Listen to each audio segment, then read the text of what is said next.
नमस्कार, जय महाराष्ट्र मित्रांनो. आताच्या क्षणाची सर्वात मोठी ब्रेकिंग न्यूज समोर येत आहे. अजित पवारांनी आपल्याच आमदारांचा निधी रोखला. काय आहे सविस्तर बातमी मित्रांनो, जाणून घेऊया. राज्यात सध्या विधानसभा निवडणुकाचे पडघम वाजू लागले आहेत. त्यामुळे सर्वच राजकीय पक्षांनी निवडणुकीसाठी जोरदार तयारी सुरू केली आहे. राष्ट्रवादी काँग्रेस पक्षाचे प्रमुख अजित पवार पुन्हा नव्याने जोमानं मैदानात उतरले आहेत. सध्या ते पदाधिकारी तसेच कार्यकर्त्यांच्या भेटीगाठी घेत आहेत. अशातच राजकीय वर्तुळातून एक मोठी बातमी समोर आली आहे.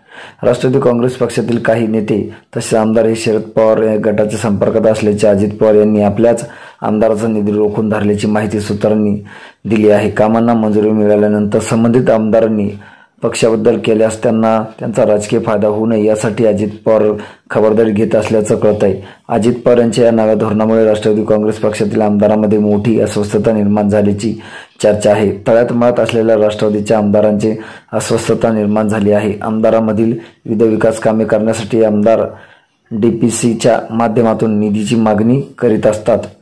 पुणे जिल्ह्यातील राष्ट्रवादी काँग्रेस पक्षातील काही आमदारांनी विविध कामांचे प्रस्ताव उपमुख्यमंत्री तथा अर्थमंत्री अजित पवार यांच्याकडे दिले आहेत. त्यापैकी तब्बल 1256 कोटी रुपयाच्या विकास कामांना मंजुरी देण्यात आली आहे. अशातच राष्ट्रवादी काँग्रेसचे काही आमदार पुन्हा शरद पवार गटाच्या परतीच्या वाटेवर आहे. तर मित्रांनो, तुम्हाला काय वाटतं? तुमची प्रतिक्रिया आम्हाला नक्की कळवा. भेटूया पुढच्या व्हिडिओमध्ये. तोरता धन्यवाद.